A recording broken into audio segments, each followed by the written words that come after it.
For those of you who don't know, Bob Corden is taping these, and he puts them on YouTube, so those of you who cannot come can watch it at a later time. But we really enjoy having you all come out so that it can be a community, and we can work as a community. So without further ado, we'll be introducing some people as we go through tonight. But right now, I'd like to introduce the Board of Directors for Mountain House Community Service District. President Gutierrez is over here.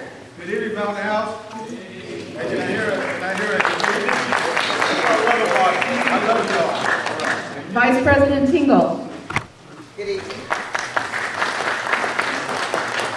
Is Director Fair in here? I haven't seen her yet. Okay. And Director Lamb.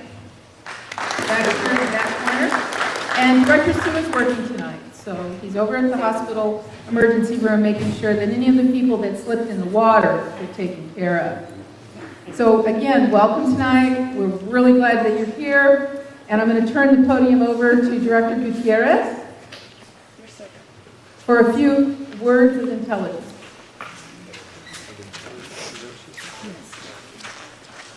Thank you, Jen. And again, I'd just like to welcome my neighbors, both new and both spirit seasonal neighbors here. Mountain House is we're meeting a crossroads of some exciting and changing times, especially as you can see if you drive down Grant Line, the new development with Neighborhood C. And hopefully in the next 18 months we'll start some development in our town center. But more importantly, I'd just like to say that Mountain House, it was a struggling time when I moved over here in 2008. Was a time of challenge, but we exceeded that challenge and Mountain House is going in the right direction. What I'd like to say is, I'd like to put an invitation out to everybody. We're going to be having a board change here in December of 2014. 2 seats to be opened up. I'd like to reach out for all you folks that are simple-minded and want to serve on the board. There's an opportunity there. We have some committees if you want to get involved in the Park and Rec Committee, Public Safety Committee, and you have some time and you'd like to contribute to your community, absolutely look at our website, we have it. But anyway, at this point, I'd like to see if there's any questions that you have for the board members. If not, we'll be in the back end over there to answer any questions. We invite all of you to attend any of our meetings that we have the second Wednesday. And we enjoy to see our neighbors and our smiling faces. But anyway, thank you, and I'll turn it over to Ms. McClintock. Thank you.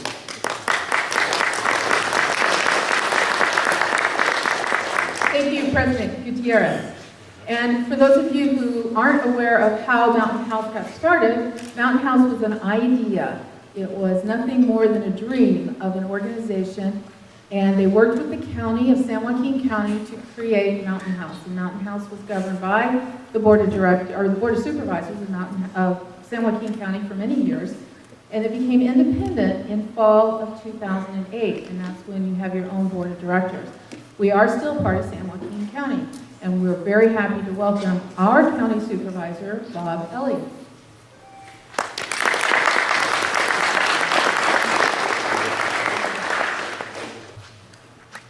Thank you, Jan, and good evening, Mountain House. I know for the past few community meetings like this, I've had to have my legislative assistant, Scott Tyrell, come and represent me because of other conflicts in the schedule. So I wanted to make sure I could come tonight just to reassure everyone that yes, I am in fact still the county supervisor. It's not Scott.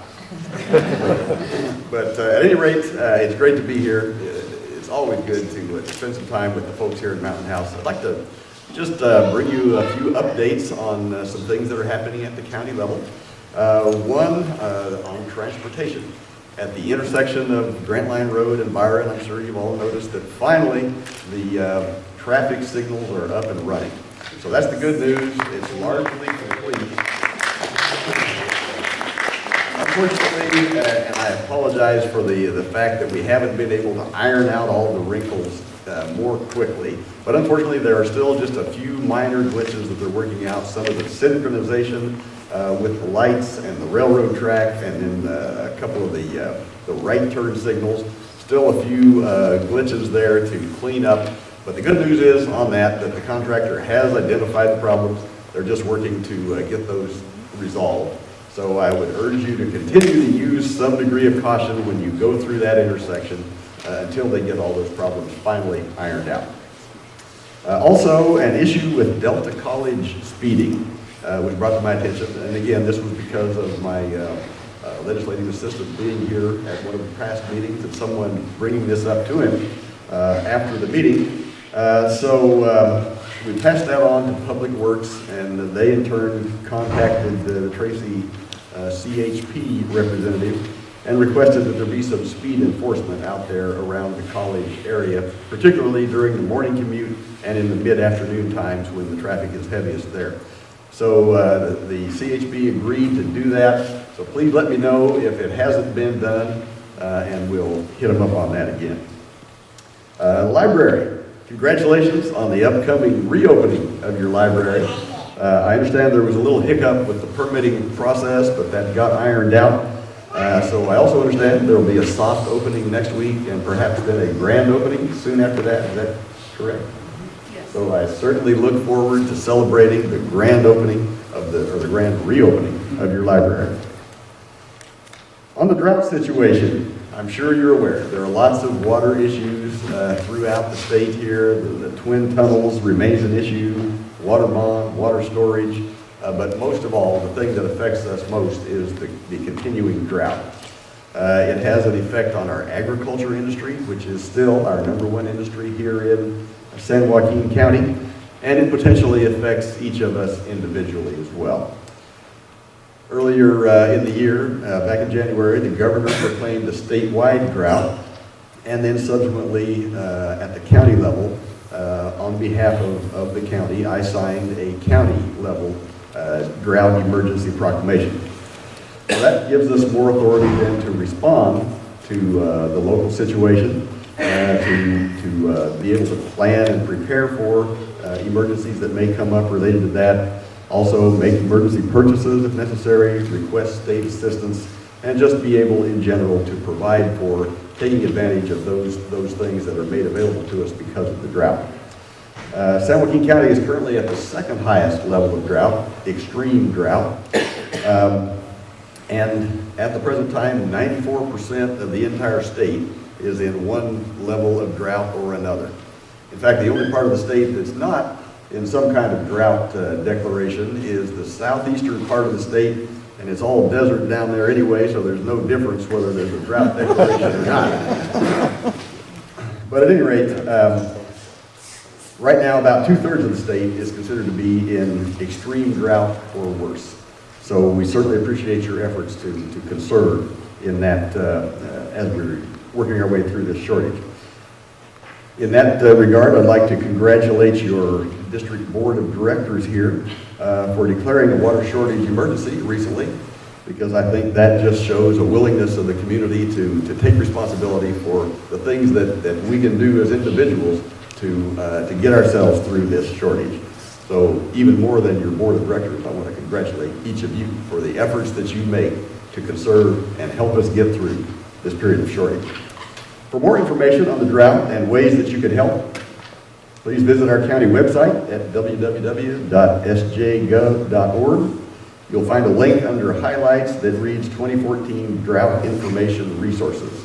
So you can find additional things there as to what's going on in the county.